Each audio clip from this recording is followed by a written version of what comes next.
Fala galera, bom dia, boa tarde, boa noite, boa madrugada. Meu nome é Sidney Martins, professor de língua portuguesa aqui do LAC Concursos, o maior site de videoaulas do Brasil. Meu companheiro, hoje a gente está dando continuidade naquele processo de predicação verbal que nós vimos na aula passada. E agora nós vamos estudar a regência propriamente dita. Como assim, Sidney? Na aula de predicação, o que a gente aprendeu? A transitividade verbal. Aquilo era uma introdução à regência. Era uma base para a gente poder entender realmente a regência propriamente dita, ou seja, as concepções de quais verbos, de quais nomes vão exigir quais termos. Tranquilo? Então acompanha aqui comigo agora no nosso primeiro slide o que significa regência em concursos públicos. Então olha aqui, ó, vou fazer apenas um estudo dirigido rapidinho para você poder perceber o processo. Então olha lá, ó. Em concursos públicos, regência é o estudo de qual palavra, termo regente, pede qual preposição, termo regido. Então eu tenho o termo regente, que é o camarada que manda e vai pedir ou não uma preposição. Beleza? Então ele vai pedir uma preposição, ele está regendo. Aí eu já sei, opa, se está regendo, eu tenho a regência verbal aí. De acordo com a classe do termo regente, podemos ter regência verbal ou nominal. Primeiro, regência verbal exige a preposição. Então, ó, é um verbo que vai exigir a preposição. Sempre falei de regência, vai ter a preposiçãozinha ali.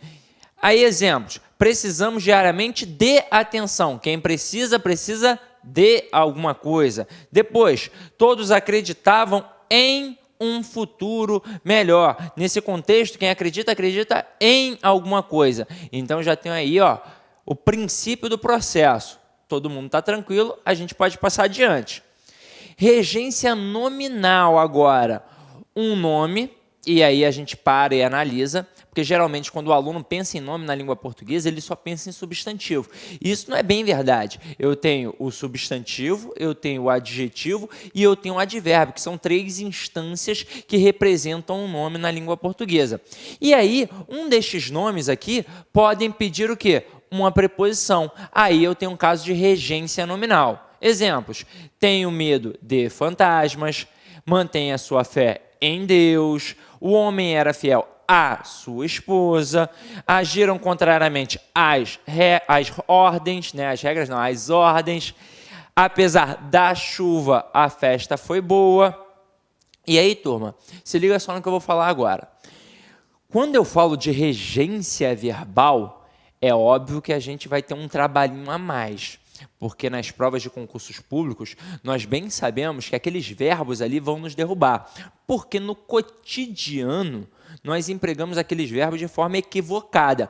Não que seja equivocado no sentido de errado, mas a gente utiliza num contexto informal. Pode ser adequado na situação em que nós nos encontramos. Agora, para o padrão culto da língua, para uma prova de concurso público que exige isso, nós estamos inadequados. Aí eu preciso usar o padrão culto. E geralmente no dia a dia eu não uso o padrão culto. E eu tenho vários verbinhos que vão nos confundir, porque no dia a dia a gente emprega de um jeito e no padrão culto é de outro. Em relação à regência nominal, o processo é muito mais simples para a gente, porque no dia a dia, esses nomes que exigem preposições, nós utilizamos de formas corretas. Então, se eu estou falando de regência verbal e nominal propriamente, eu tenho que pensar na preposição, que a gente já viu na aula de predicação quais são as principais preposições que caem nas provas. Agora, quando é verbo, o bicho pega. Quando é nome, é muito mais tranquilo. Só que aí, olha o que acontece. As bancas, elas percebem que isso é fácil para o aluno. Tal nome pode pedir sempre aquela preposição ou até mais de uma preposição. E o aluno sempre acerta. Por quê? Porque aquilo ele utiliza no dia a dia, de forma acertada, adequada. Agora, a banca, percebendo isso, começa a pedir o processo sintático. E em cima disso, a gente começa a perceber que tem uma diferença.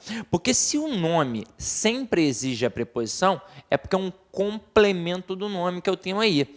Mas eu tenho a dúvida entre complemento nominal e adjunto adnominal. E aí mora um grande perigo, porque muita gente não entende essa divisão. Caramba, como é que eu vou saber? Os dois estão ligados a nomes? Como é que eu vou perceber a tal diferença? E agora a gente vai começar a brincar aqui agora. Turma, eu coloquei aqui alguns exemplos para a gente poder analisar. Eu vou criar um quadrinho aqui contigo para poder facilitar esse processo de análise morfossintática e ainda tem, ó, a cerejinha do bolo. Ainda coloquei uma musiquinha para a gente poder entender isso mais aprofundadamente. Nossa, que palavra difícil, né? Então vem aqui comigo, ó. Olha esse slide. Tá dando uma olhada aqui?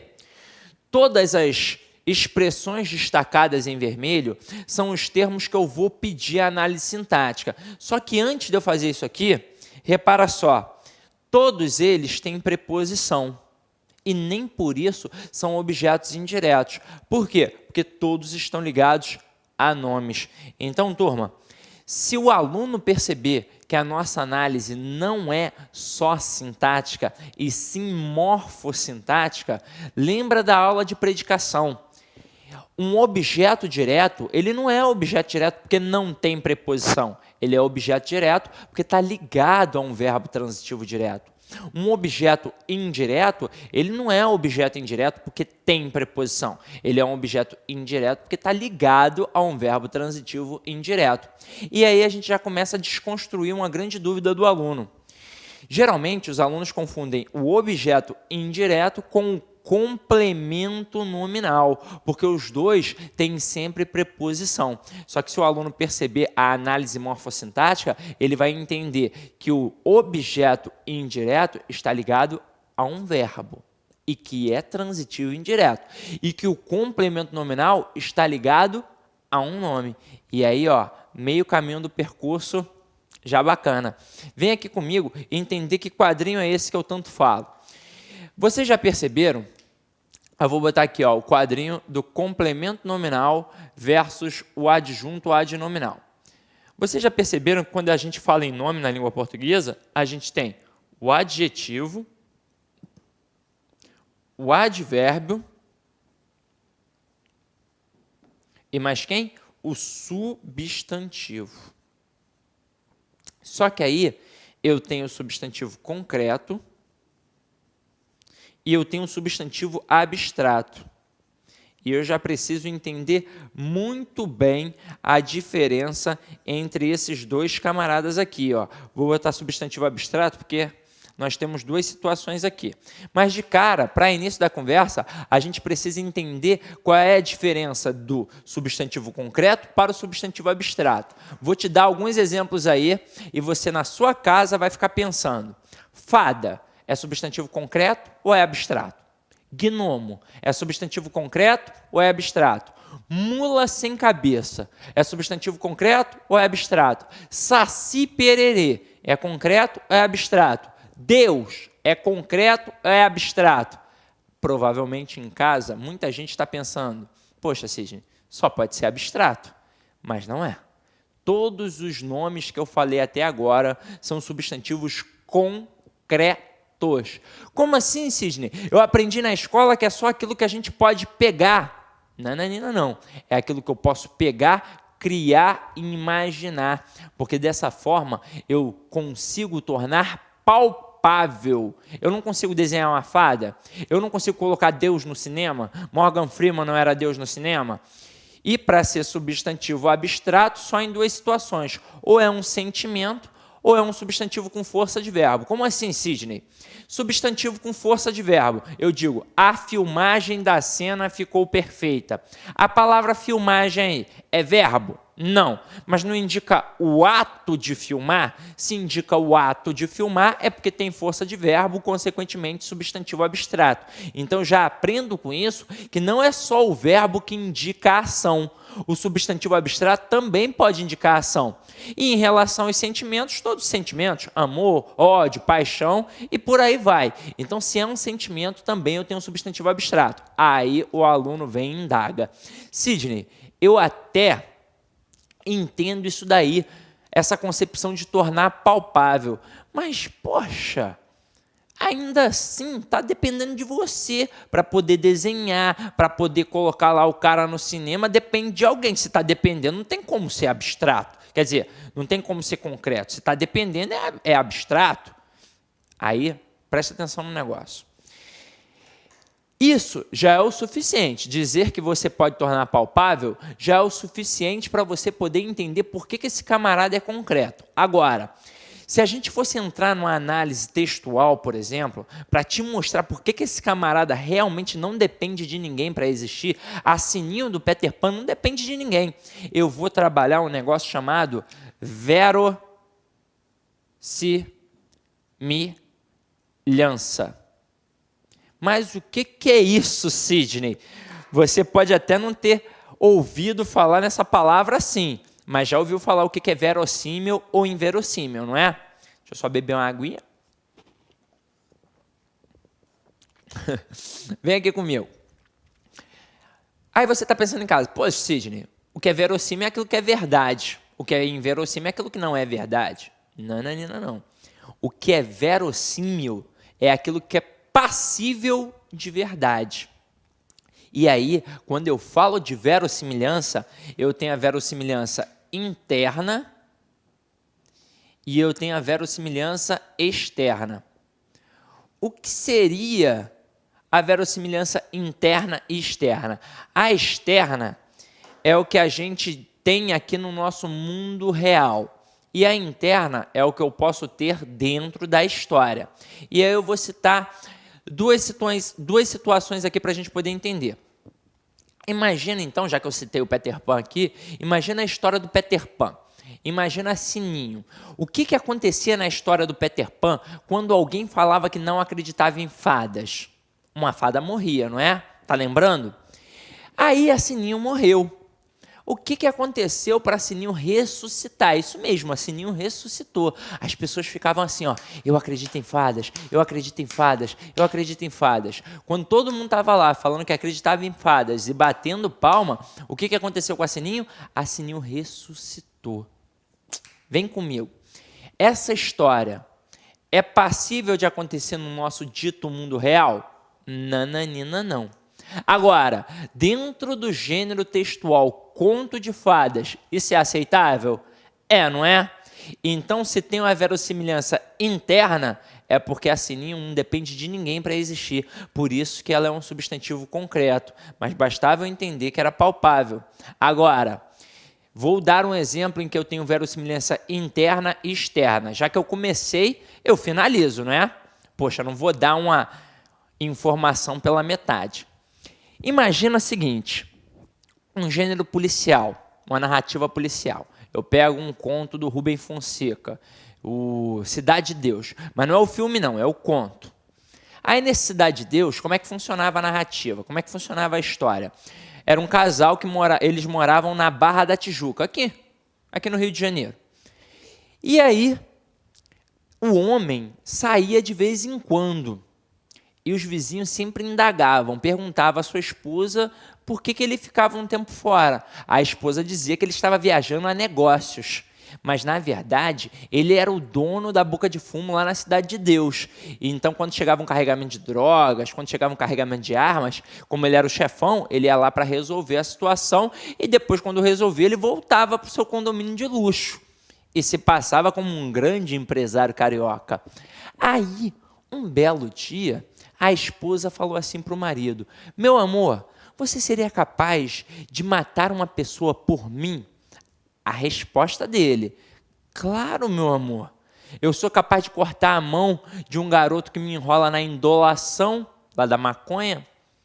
Não vou matar uma pessoa por sua causa? É claro que eu mato. Agora, o que essa pessoa te fez? Aí ela responde assim, essa pessoa não me fez nada, a mãe dela é que me fez. Como assim? Ele pergunta. Aí ela responde, é a namorada do meu ex-namorado. Ela me chamou de burra na frente de todo mundo. Aí ele pergunta, você ainda gosta desse camarada? Aí ela, não, eu não gosto mais dele não. Eu só quero agredir porque essa mulher me ofendeu na frente de todo mundo, mas eu não quero que mate a mulher não, porque se matar ela não vai sofrer mais nada, eu quero que mate o filho dela, porque aí sim ela vai sofrer. Mãe quando perde o filho sofre, olha só a maldade. Aí ele fala assim, deixa quieto, quando eu viajar eu vou resolver isso. Aí, provavelmente chegou algum carregamento de drogas, ele precisou sair do condomínio e ir para a favela. Depois de um tempo ele voltou. Aí ela pergunta, e aí amor, resolveu aquela situação? Aí olha a resposta, ele diz assim, mandei uns caras lá na frente do colégio dele, na saída, pegaram o menino, levaram para a favela, esquartejaram, colocaram dentro de uma carcaça de geladeira e colocaram na porta da mãe. Aí ela fica toda feliz, caramba. Aí o cara vai dormir, ela pega a foto do ex-namorado, beija, e assim acaba a história. Horrendo, não é? Horrorosa uma história dessa. Agora eu te pergunto, tem verossimilhança externa? Isso é passível de acontecer no nosso dito mundo real? É óbvio. Basta pegar qualquer jornal e torcer que sai só sangue. Então isso acontece e muito no nosso dito mundo real. É um absurdo, mas acontece. Está muito violento o mundo. Agora, dentro do gênero textual, policial, conto policial, isso acontece? É passível de acontecer? É óbvio que é passível de acontecer. Então tem verossimilhança interna e externa. Só para você poder entender o que é uma verossimilhança interna e externa. Agora, que a gente já sabe o que é um substantivo concreto e o que é um substantivo abstrato, a gente já pode brincar com isso daqui. Então vamos lá. Eu mencionei a vocês que essa análise é morfossintática. Eu estou fazendo com bastante calma para você poder entender direitinho. Então, lembra do objeto direto? Que eu disse a vocês hoje no iniciozinho? Ele só é objeto direto porque está ligado a verbo transitivo direto, assim como o objeto indireto só é objeto indireto porque está ligado a um verbo transitivo indireto. A análise é a mesma aqui. Eu estou avaliando o camarada que está aqui. E aí eu percebi que ele está ligado a um adjetivo. Adjetivo não é verbo, adjetivo é nome. Então, ou eu terei um complemento nominal ou um adjunto adnominal. Sidney, eu ainda não sei qual é a diferença de um para outro. Eu vou te dizer a diferença de sentido, mas só o quadrinho já é o suficiente para você resolver qualquer questão sobre isso. A diferença é a seguinte. Quando eu digo que um termo é complemento do nome, como diz a própria expressão, vem para completar o sentido do nome. Então eu tenho aquele nome que está regendo. É o nome, é o termo regente. E ele vai exigir um termo regido. Ele sozinho não possui sentido completo. Aí ele exige uma preposição para que agora o sentido completo seja satisfeito. É por isso que o complemento nominal sempre tem preposição, porque aquele nome sozinho não possui sentido completo, ele exige sempre uma preposição, ele exige sempre um complemento para poder fazer sentido. E o adjunto adnominal, como diz a própria expressão, adjunto, ele é um termo que está apenas junto do nome. É um termo satélite, ele vem apenas para acompanhar o nome. Isso significa que ele pode ou não ter preposição. E se tiver preposição, não é a preposição exigida pelo nome, é uma preposição que está ali, facultativa, por exemplo, colocou por algum sentido.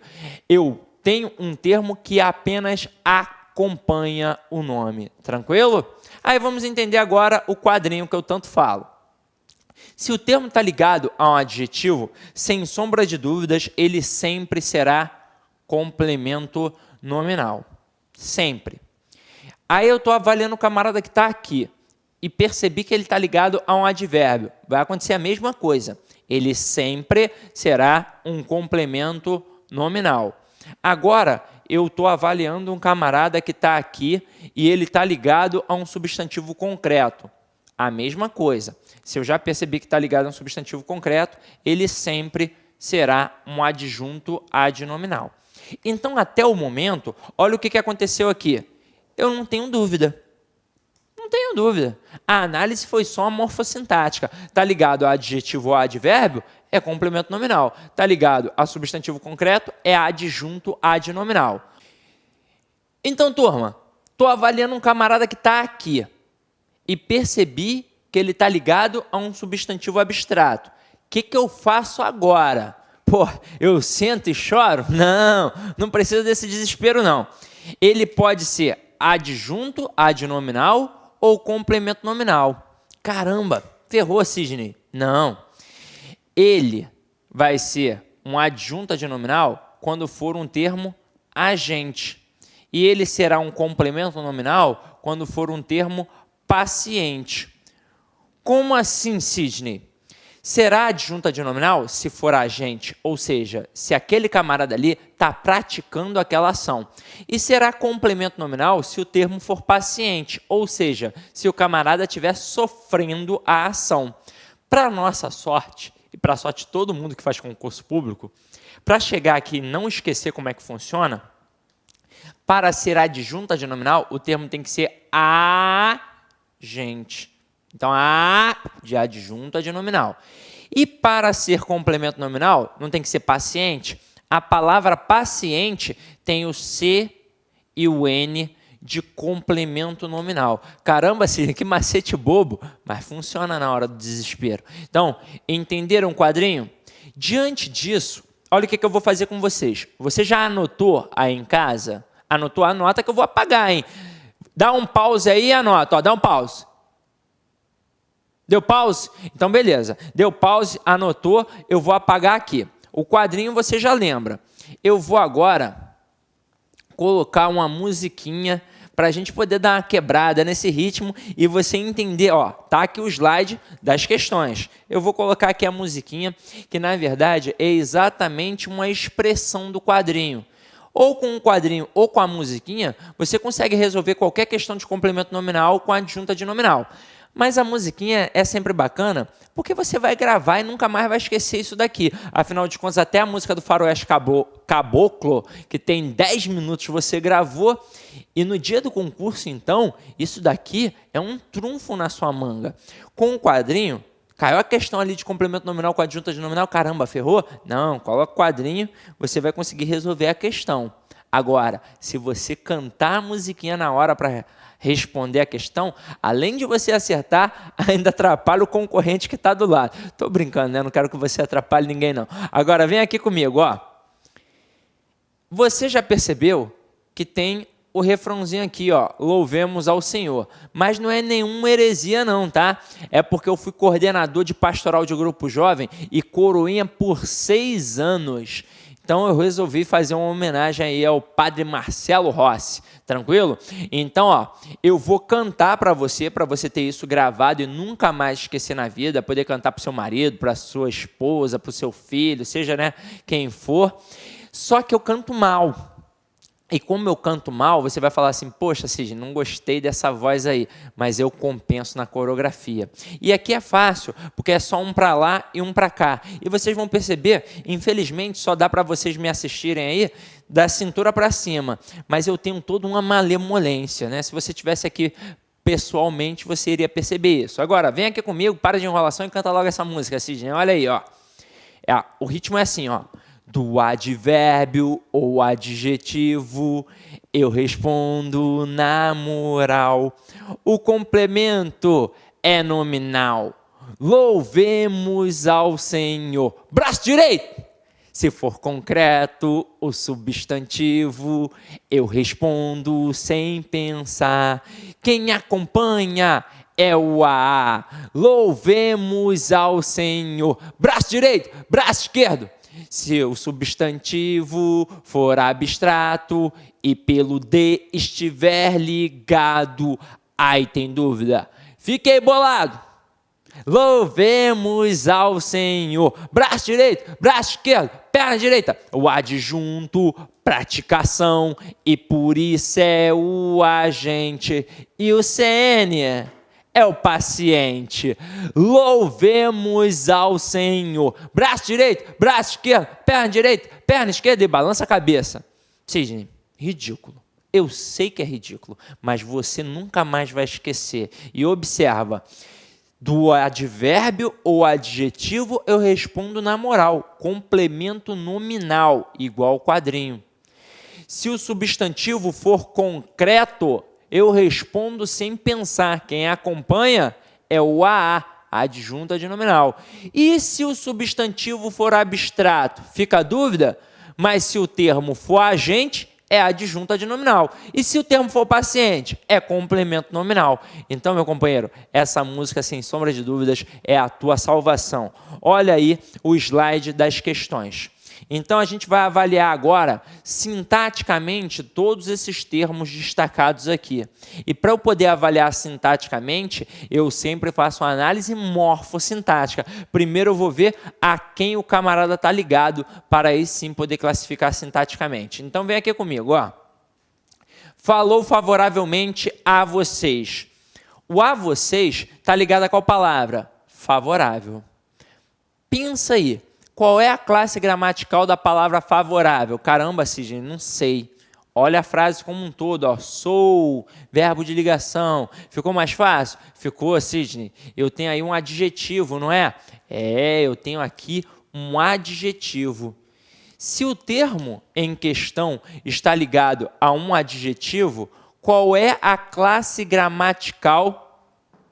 Quer dizer, qual é a função sintática desse camarada? Só pode ser o quê? Adjunto adnominal ou complemento nominal? Olha aí no teu quadrinho. Só pode ser complemento nominal.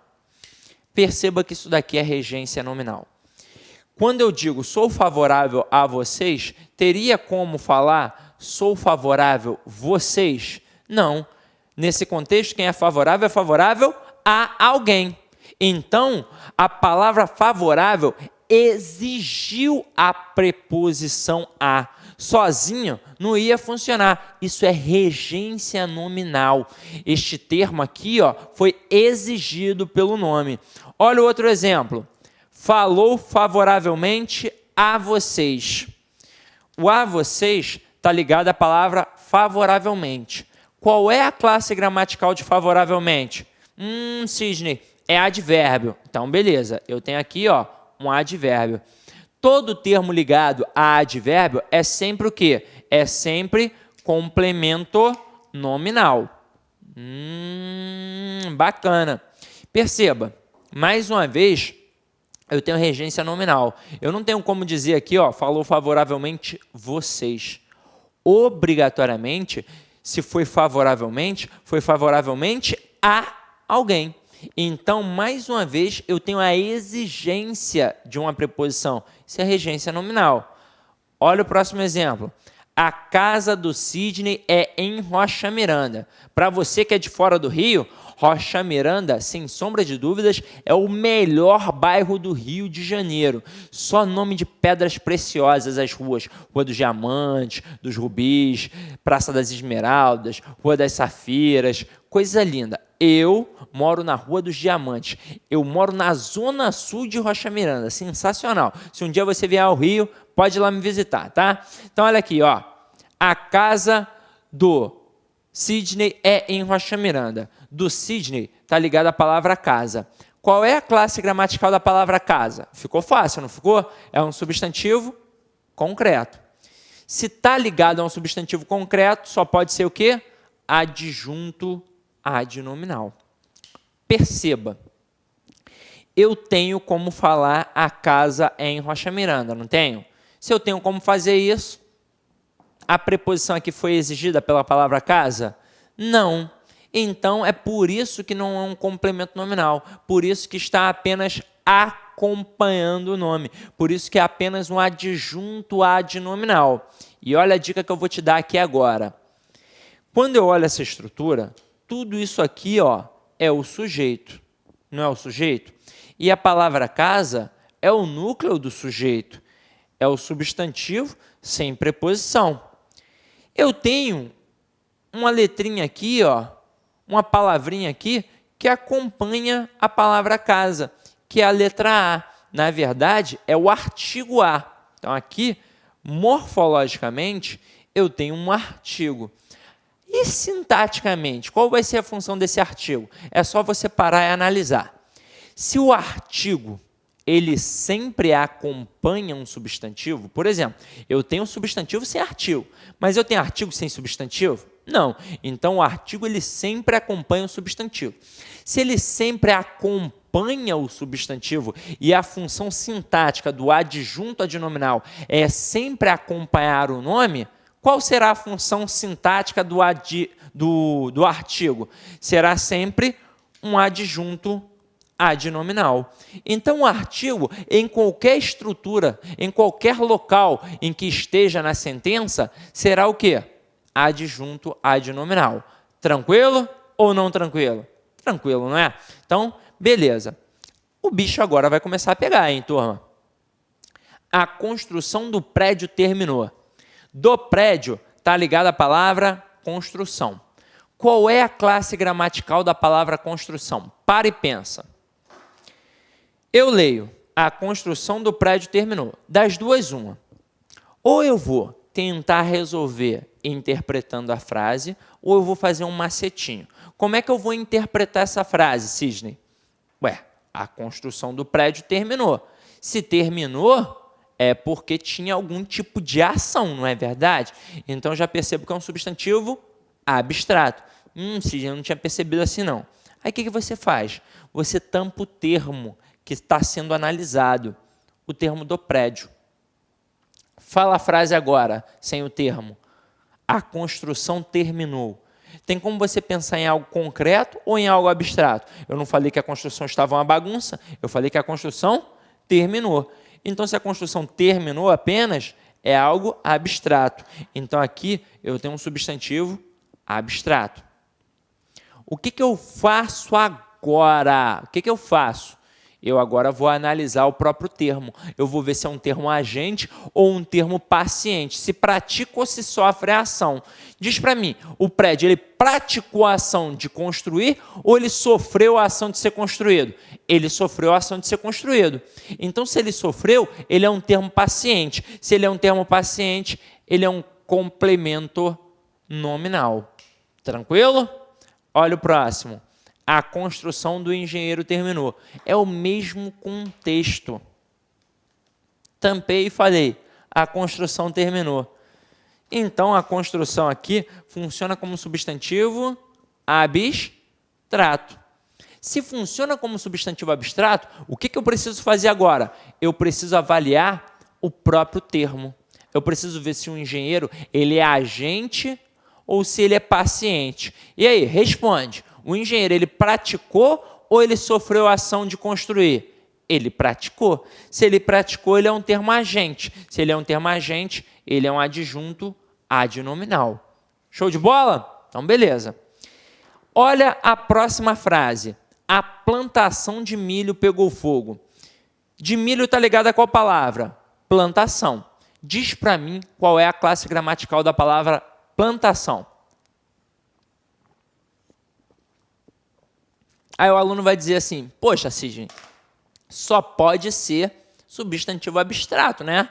Não, tudo na língua portuguesa, você já sabe disso, meu companheiro. Depende de contexto.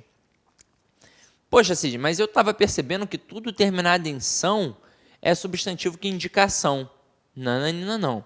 Se liga só. Vamos supor, vou pontuar aqui, vou colocar a frase... Vou botar aqui, ó, 1, 2, 3, 4, 5, 6 e 7. Então, eu tenho a frase 6 e a 7 para analisar agora. Vamos supor, vamos criar uma situação. Eu posso resolver isso de duas formas. Ou eu vou elevar o significante à mente, que é criar um filmezinho para analisar a estrutura, para interpretar essa estrutura, ou eu vou criar um macete. O macete é muito mais fácil, mas entenda o que é interpretar a sentença. Se eu chegar para você que está em casa, imagina o seguinte, que você é um agricultor ou agricultora, né? Não sei se é uma menina que está assistindo aí, se é um rapaz, não sei. Então, imagina que você é um agricultor ou uma agricultora. Aí eu chego para você e falo a frase 7. A plantação de milho será amanhã. O que você, agricultor, vai fazer amanhã? Você vai plantar. Então, a frase 7, a plantação de milho será amanhã. Nesse contexto, eu tenho um substantivo abstrato, porque plantação aqui significa o ato de plantar. Então, eu já até posso colocar aqui que é um substantivo abstrato. Mas e a próxima? Se eu chegar para você que é agricultor e falar que a plantação de milho pegou fogo, você vai plantar alguma coisa ou você vai olhar para o milharal pegando fogo? Você vai olhar para o milharal pegando fogo. Então, nesse contexto, é substantivo concreto. Então, aqui eu tenho um substantivo concreto. Poxa, Sidney, não consigo fazer análise assim, não. Macete, ué. Você vai tampar o termo. Frase 6. A plantação de milho pegou fogo. Tampa o termo de milho. Fala só o resto agora. A plantação pegou fogo. Tem como pensar em algo abstrato? Não, né? Tem como pensar só em algo concreto. Então, sem sombra de dúvidas, é concreto. Frase 7. A plantação de milho será amanhã. Tampa o termo de milho. Fala o resto da frase. A plantação será amanhã.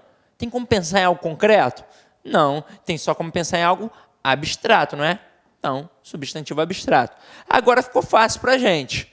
Frase 6. A plantação de milho pegou fogo. Se o termo de milho está ligado à plantação e nesse contexto é um substantivo concreto, de milho só pode ser adjunto adnominal. Não é verdade? É só olhar para o quadrinho.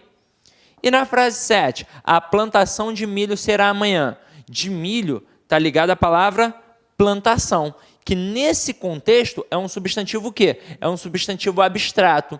Se está ligado a um substantivo abstrato, o que eu preciso fazer agora? Eu preciso avaliar o próprio termo. O termo aqui, o milho, ele praticou a ação de plantar ou ele sofreu a ação de ser plantado? É óbvio que ele sofreu a ação de ser plantado. Então, ele é um termo paciente, consequentemente, complemento nominal. Meu companheiro, eu tenho certeza absoluta que nunca mais você vai ter dúvida em relação a isso. Você sempre vai acertar. Até aí, tudo bem? Então se liga só agora.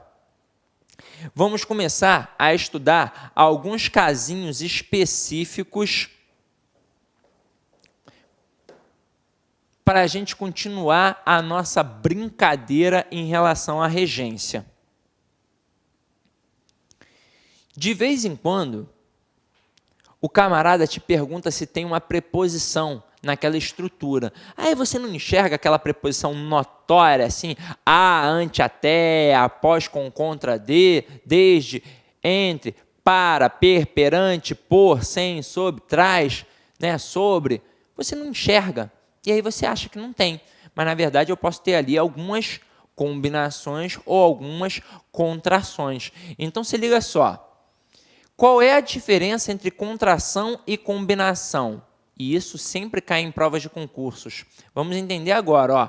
Preposições costumam aparecer junto com outras classes gramaticais, como artigos e pronomes. Beleza? Quando é contração, está contraindo. Ó.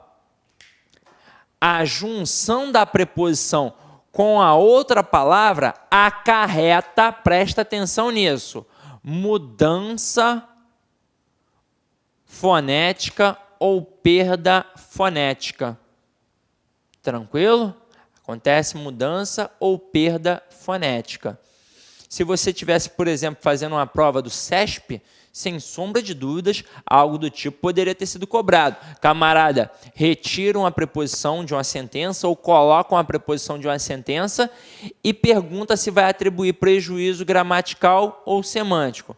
Poxa, se está tendo uma mudança ou uma perda fonética, está atribuindo um prejuízo gramatical. Então, provavelmente, eu não estou aqui querendo dizer que sempre será assim, mas provavelmente pode ter um erro, um prejuízo gramatical ali. Tranquilo? Vamos dar uma olhada como é que isso funciona.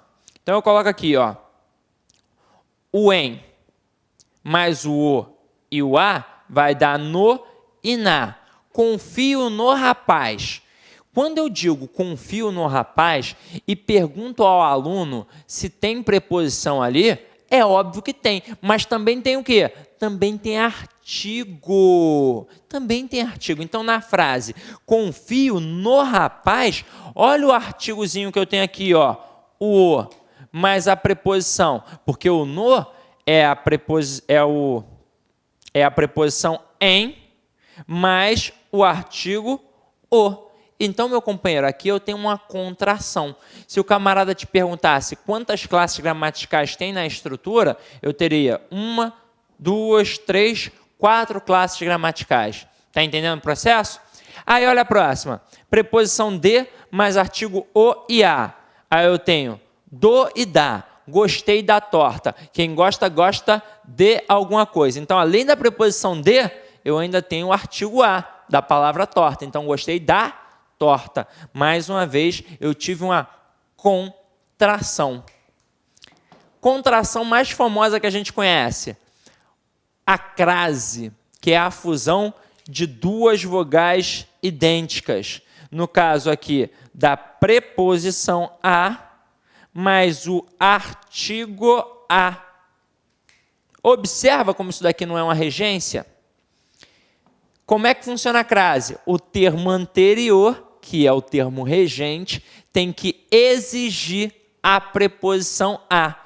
E o termo posterior, que é o termo regido, tem que admitir o artigo a. Então, se eu tenho a fusão da preposição a com o artigo a, eu tenho a fusão da crase, tipificada através deste acento grave indicativo do fenômeno de crase, porque a crase, na verdade, é a fusão, é um processo de fusão. Então, aqui, ó, obedeço à lei. Por que tem a crase aqui? Porque quem obedece, obedece a alguma coisa. E a palavra lei é um termo que admite o artigo a. Por isso que eu tenho essa contração. Então, de acordo com a contração, vocês já sabem o que é. Eu tenho, na verdade, fusões. Contrair é isso. Então, vamos supor, eu tenho esse elemento que é pretinho, esse elemento que é vermelhinho. Eu não sei que cor isso dá. Não sei se é azul, se é roxo, sei lá o que dá. Vamos supor que seja azul. Se você tiver uma informação melhor, depois você me dá até um feedback. Ao misturo, não vai ficar assim, ó, um do lado do outro, não. Não vai continuar um vermelho e um preto, não. Vai fundir, vai contrair, vai misturar, porque eu vou ter, ó, mudança ou perda do quê? Fonética. Então, ó, vai virar um azulzinho. É isso que está acontecendo aqui, ó. Estou tendo mudança e perda fonética na contração. Dá uma olhada agora no próximo slide. Nós agora vamos entender o que é a combinação. A junção da preposição com outra palavra não acarreta mudança ou perda fonética. Então, aqui, ó, assinala aí, ó, marca aí, ó. Não vai acarretar, ó, não acarreta. Exemplos.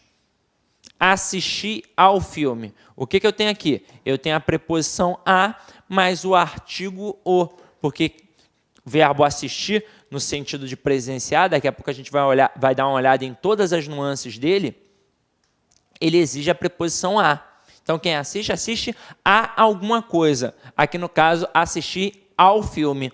Quando eu coloco assistir ao filme, olha como é uma combinação. Eu tenho a preposição a e o artigo o.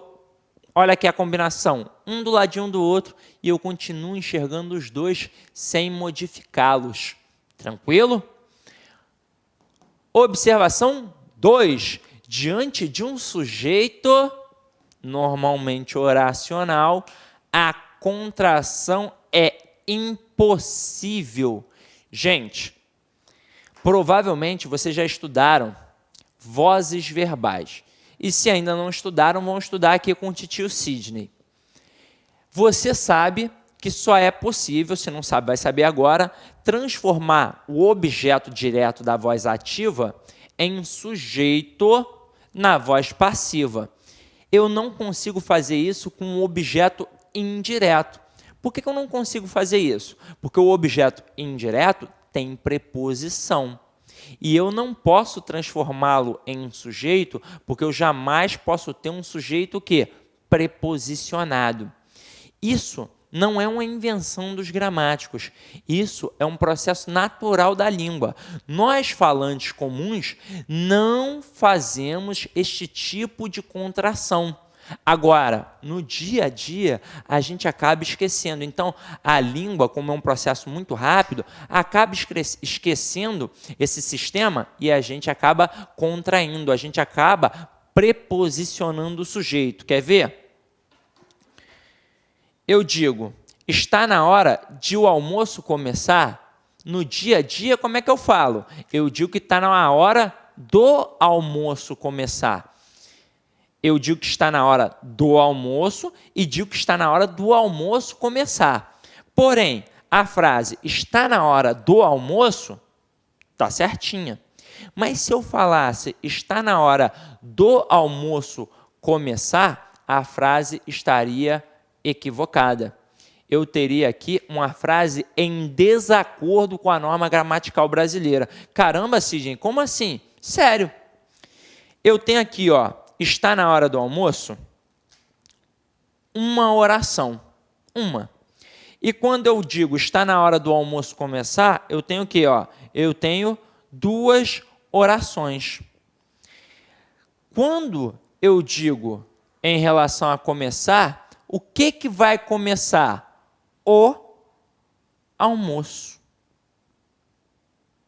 Eu não disse do almoço, eu disse o almoço. Então, por isso que a frase está na hora do almoço começar, está errada. Para ficar correto, eu realmente tenho que dizer está na hora de o almoço começar. Caramba, Sidney, tem outro exemplo aí? Tem, meu companheiro. Olha aqui.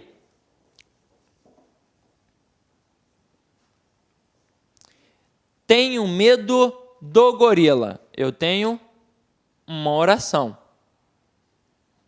Quem é que tem? Eu. Beleza? Aí depois eu tenho medo de o gorila fugir. Eu tenho quantas orações? Uma, duas. Aí responde para mim quem é o sujeito dessa oração. Quem é que fugiu? Quem é que vai fugir? O gorila. Ninguém me respondeu do gorila, mas no dia a dia, vocês, eu, todo mundo fala assim, tenho medo do gorila fugir. A gente fala assim no dia a dia. Porém, basta perguntar para o verbo quem é o sujeito daquele verbo. Quem foi que fugiu? Quem é que vai fugir? O gorila. Ninguém responde do gorila. Então, por isso, a frase está o quê? Estaria errada. Para ficar correto, em acordo com a norma padrão, eu tenho que dizer, tenho medo de o gorila fugir. Tranquilo ou não tranquilo? Molezinha, não é? Então, agora que você já sabe disso, vamos começar a aprofundar aqui alguns conceitos. Regência nominal, propriamente dita, hein? Alguns nomes admitem dupla regência nominal, isto é, duas ou mais preposições como certas, embora alguns aceitem apenas uma. Olha aqui. Olha os exemplos que a gente tem. Fiz alusão ao filme. Nesse contexto, quem está fazendo alusão está fazendo alusão a alguma coisa. Então, aqui, ó, só exige a preposição a. Mas quando eu digo tenho aversão a baratas, eu também posso dizer que tenho aversão por baratas. Então, numa frase só foi admitida uma preposição e na outra frase duas preposições. Mas sejam sinceros, isso daqui é muito tranquilo, porque no dia a dia a gente fala desse jeito. Quer ver? Coloquei uma listinha aqui das regências mais comuns das nossas provas. Então, ó, nem sempre um verbo e seu nome derivado têm a mesma regência. Outra dicasinha. Exemplos. Gostamos de arte e temos gosto pelas artes. Depois, necessitamos de amor e temos necessidade de amor. Por que a gente tem esse tipo de observação aqui? Geralmente, quando o aluno não consegue perceber qual é a preposição que o nome está pedindo, ele recorre logo ao verbo e ele acha que sempre vai ser a mesma preposição, e não é. Pode acontecer de ser, como foi aqui nesse exemplo, ó. Necessitamos de amor. Quem necessita, necessita de alguma coisa. Beleza. Aí depois ele coloca assim, ó, temos necessidade. Opa, necessidade, se quem necessita, necessita de alguma coisa, temos necessidade também de alguma coisa. Então, temos necessidade de amor. Acertei. Aí ele acha que vai ser sempre assim. Aqui, por um acaso, foi. Tá certinho. Mas olha o outro. Gostamos de amor. Quer dizer, de arte. Gostamos de arte. Aí o camarada vem e fala assim, ó, temos gosto. Opa, gosto, quem gosta, gosta de alguma coisa. Temos gosto de artes. Pô, ia ficar legal? Claro que não. Quem tem gosto por alguma coisa. Então, ó, temos gosto pelas artes. Então, muito cuidado. Se na hora você ficar com dúvida, tenta repetir, tenta falar a frase. Se aquilo dali causar alguma estranheza, geralmente o nome é muito mais fácil a gente perceber a estranheza, porque a gente acaba utilizando de forma correta no dia a dia, é muito tranquilo. Aqui eu coloquei alguns nomes e algumas preposições exigidas por eles, tranquilo? Então aqui, ó, a palavra acessível. Se é acessível a alguém. A palavra acostumado. Eu sou acostumado a isso ou eu sou acostumado com isso. Alheio. Eu sou alheio a isso. Então, pede a preposição a. Eu fiz alusão a isso. Atenção. Eu tenho atenção a isso e eu tenho atenção para isso. Então, ó, duas preposições. Benéfico. Pode ser benéfico a você ou pode ser benéfico para você. Então, eu tenho duas preposições. Cuidadoso. Eu sou cuidadoso com meu filho. Então, ó, preposição com. Estranho. Pô, isso é estranho a mim, isso é estranho a você. Então, ó, pede a preposição a. Favorável. A gente até viu aqui no nosso exemplo. Sempre é favorável a alguma coisa. Então, a preposição a. Fiel. Eu sou fiel a minha esposa, eu sou fiel a você, eu sou fiel a meus amigos. Então, a palavra fiel pede a preposição a. A palavra grato, eu sou grato a ti, Senhor. Então, pede a preposição a. Hábil, eu sou habilidoso em alguma coisa. Então, eu sou hábil em alguma coisa. Junto, eu posso estar junto a ti ou junto de ti. Então, pede a preposição a ou a preposição de. Leal, eu sou leal a você. Então, pede a preposição a. Eu sou natural de. Eu sou natural do Mato Grosso. Eu sou natural do Rio de Janeiro. Eu sou natural do Ceará. Então, a palavra natural pede a preposição de. Necessário. Necessário pede a preposição a. Isso é necessário a mim. Beleza? Então, aqui, ó. Depois eu tenho necessidade. Eu tenho necessidade de. Acabamos de ver aqui. Nocivo.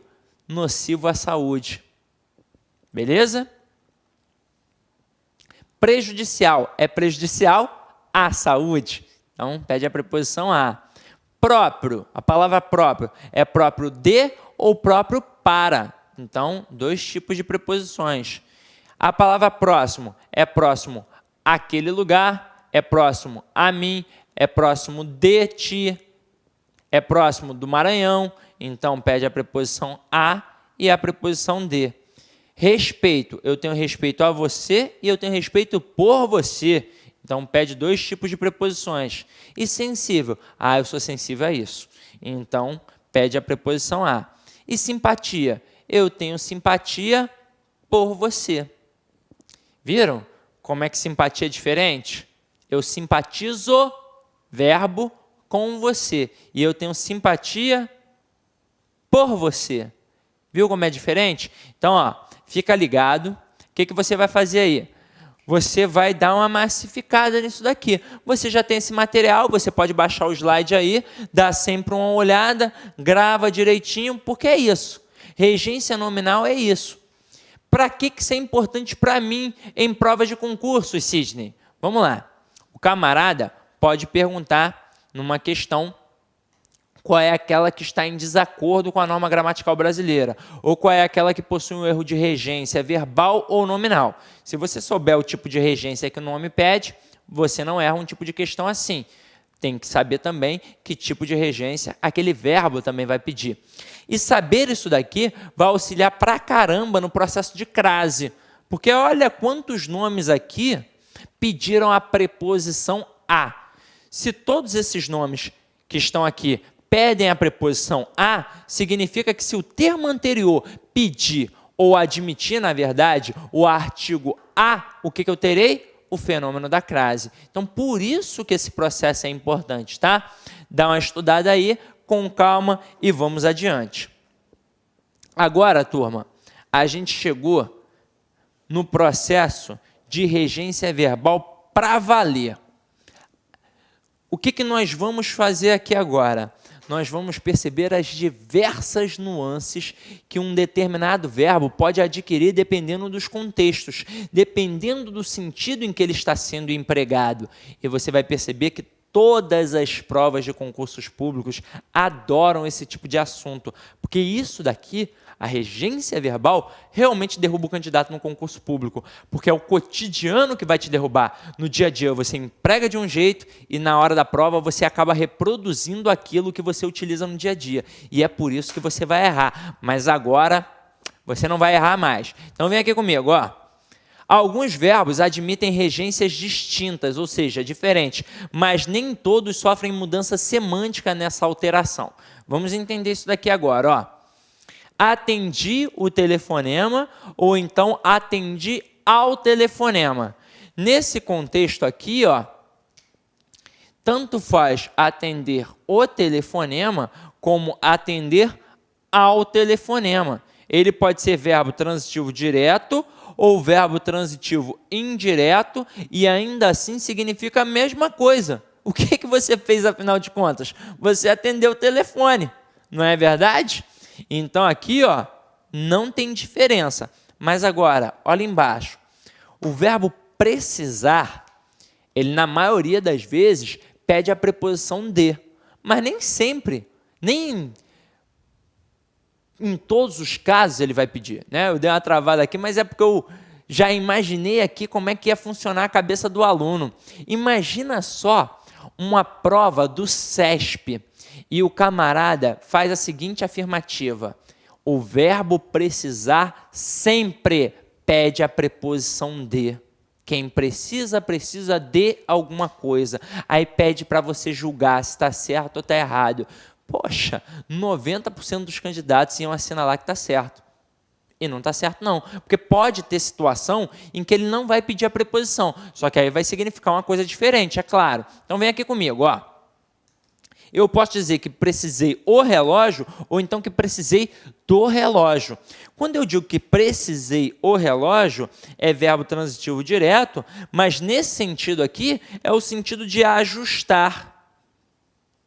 Por exemplo, meu relógio está marcando 9 horas e eu percebi que, na verdade, são 10 horas.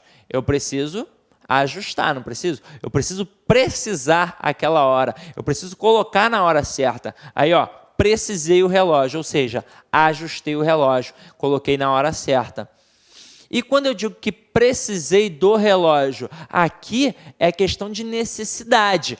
Poxa, eu estou sem o relógio e para dar aula eu preciso de um relógio para poder o quê? Me controlar em relação ao tempo. Então aqui, ó, eu preciso do relógio, eu tenho necessidade desse relógio.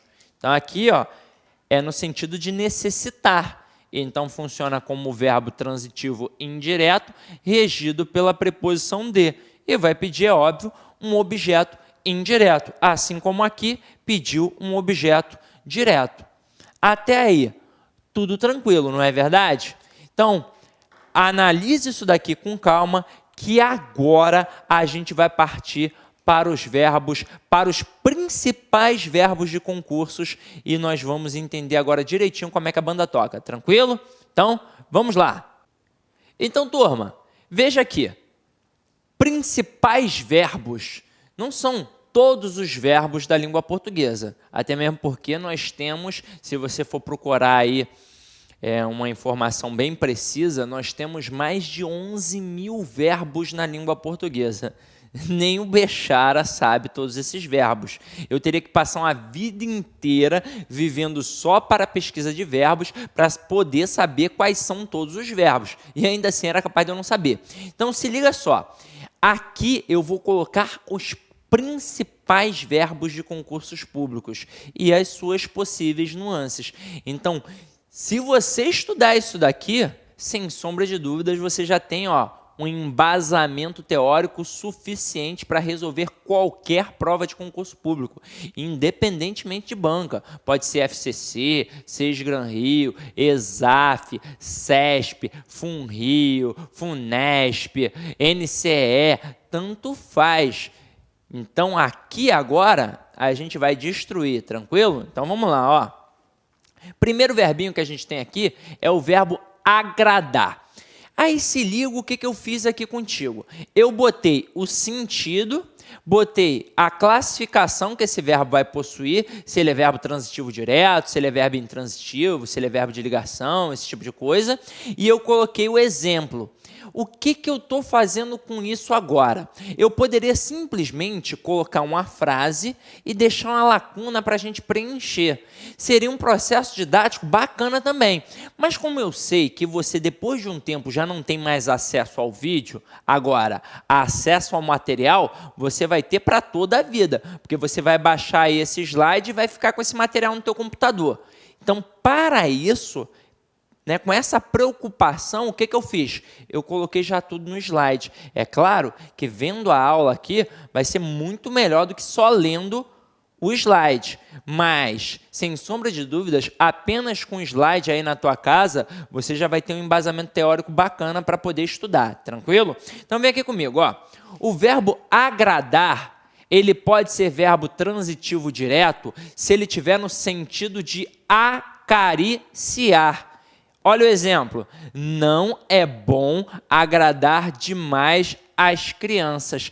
Perceba que aqui eu tenho um objeto direto, porque eu não tenho preposição, eu só tenho o artigo as. Entenderam direitinho? Então vamos lá, Por que essa frase aqui é interessante quando eu digo não é bom agradar demais as crianças? Para e pensa, se é no sentido de acariciar e eu estou agradando demais as crianças no sentido de acariciar, parece até que o camarada é um pedófilo. Então cuidado com isso, tá? Já serve até para a gente interpretar alguns sentidos, porque isso daqui é para a gente poder entender como é que um texto, num jornal, numa revista, num livro, quais são os sentidos que eles possuem. E aí eu estou fazendo um processo interpretativo. Agora, este verbo agradar, ele pode ser verbo transitivo indireto, regido pela preposição a, se tiver no sentido de satisfazer, de causar agrado. Olha a frase, o sítio agradou ao fazendeiro. Esse sítio está fazendo carinho no fazendeiro? Não, né? Ele está satisfazendo, está causando agrado. Ele gostou do sítio. Então, aqui está funcionando como verbo transitivo indireto e está exigindo a preposição a. Olha o outro exemplo. Este chapéu lhe agradará. Sidney, por que você botou o lhe? Meu companheiro, em provas de concursos públicos, geralmente quando a gente está trabalhando o sistema verbal, a gente pode ter o uso do pronome oblíquo átono. Eu vou até te mostrar um negócio. Por que esse camarada aqui está certinho? Porque ele sempre funciona como objeto indireto regido pela preposição a. Quer ver? Deixa eu mostrar isso para vocês aqui agora. Já que no primeiro verbo que a gente for estudar, esse camarada já apareceu, vamos entender como é que a banda toca em concursos públicos. Eu tenho um pronome chamado pronome oblíquo átono, o POA, que é super importante para a gente em provas de concursos públicos. Quais são os pronomes oblíquos átonos? Me, te, se, nos, vos, o, a, lhe, os, as, lhes. Esses são os pronomes oblíquos átonos. Agora, quem realmente é muito importante para a gente nas provas? Esses camaradas aqui. O e o lhe, eles são muito importantes porque, além de funcionarem como um processo coesivo, de poderem substituir outros elementos para evitar a repetição, eles são importantes porque eles sempre terão a mesma função sintática. O e os seus derivados, ele sempre será objeto direto. E o lhe sempre será um objeto indireto. Como assim, Sidney? O lhe, ele corresponde à expressão a ele ou a ela. Ou a eles e a elas, tanto faz. Se ele corresponde a essa expressão a ele ou a ela, observa o que eu já tenho aqui. Eu já tenho um termo preposicionado. E que tipo de preposição eu tenho aqui? Eu tenho a preposição a. Então, observa, esse camarada aqui, este pronome, para funcionar como objeto direto, ele tem que estar ligado a quem? A um verbo transitivo direto.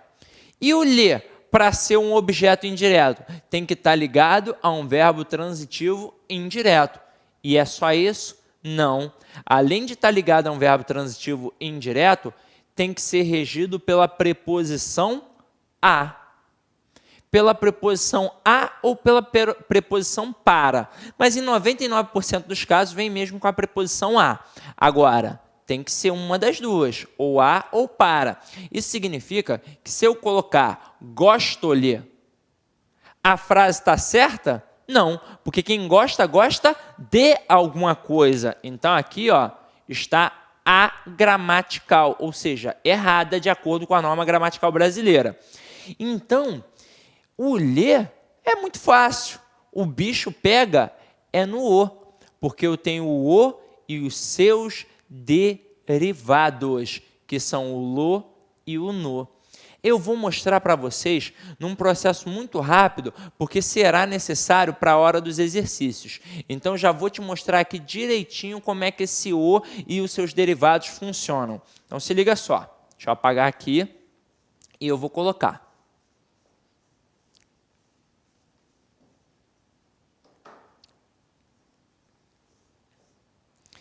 Eu vou colocar aqui a terminação verbal e o pronome. Lembrando que eu agora estou trabalhando apenas o pronome oblíquo o, que sempre funciona como objeto direto. Eu tenho três tipos de terminações verbais. Ou eu tenho a terminação com um som vocálico. Se é um som vocálico é porque termina com a vogal. Ou eu tenho a terminação num som nasal. Como é que é esse som nasal, Sidney? Ou é M, ou N, ou o tio.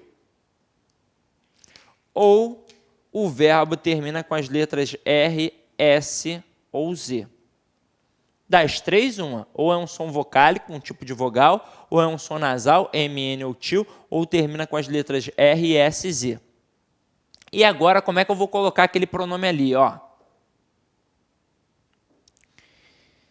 Se tem terminação com som vocálico, que tipo de pronome vai pedir? Um pronome vocálico. O, a, os, as. Se o som é nasal, que tipo de pronome ele vai pedir? Um pronome nasal. No, na, nos, nas.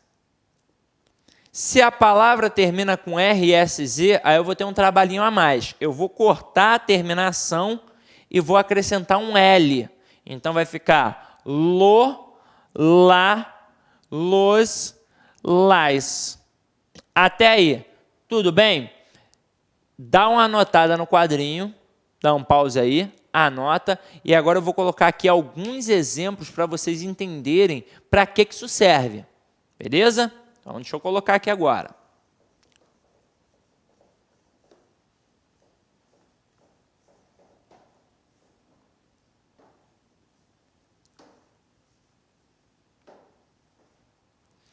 Eu coloco assim, ó, Pedro ajudou a moça.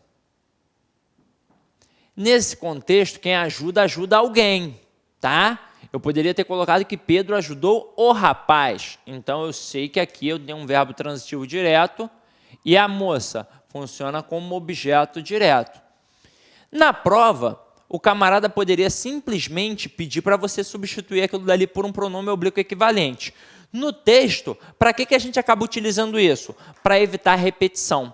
Porque se eu estou falando aqui, sistema de oralidade tende a ser mais informal. Aí eu posso repetir várias vezes um mesmo termo e você não vai estranhar.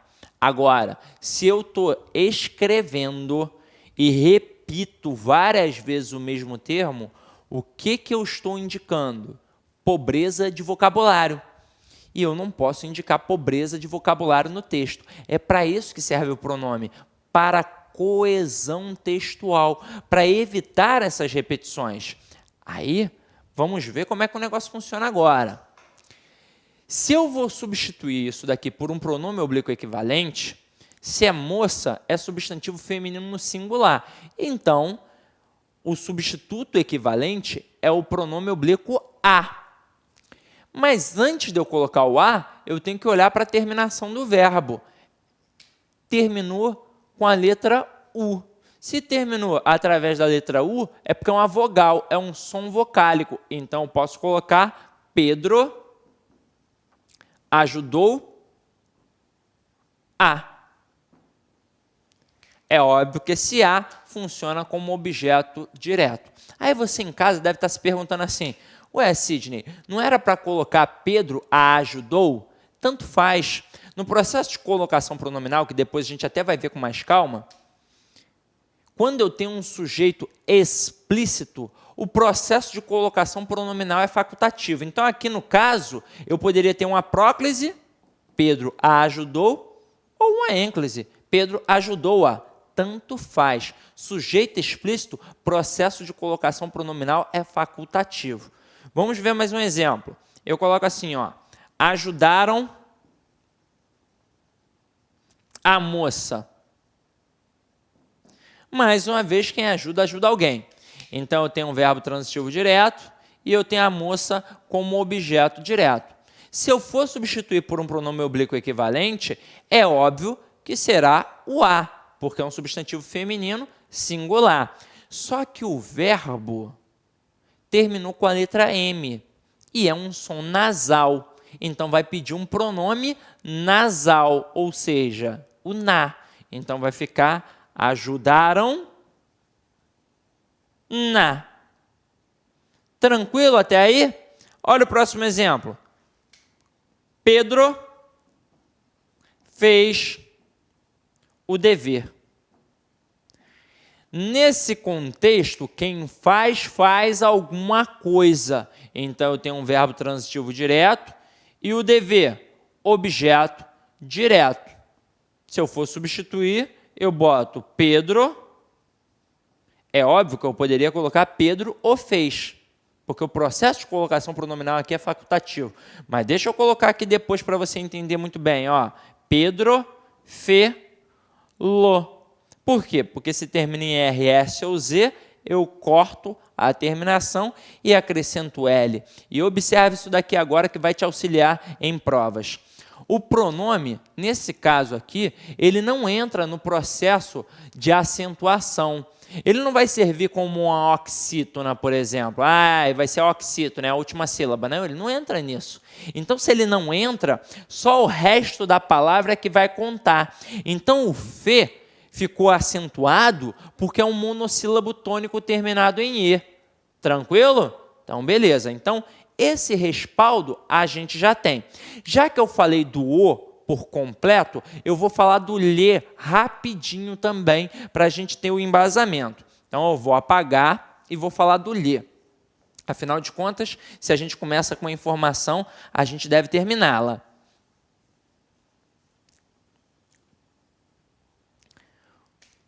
Você já sabe que para usar o Lê, ele tem que ser objeto indireto e tem que ser regido pela preposição a ou para.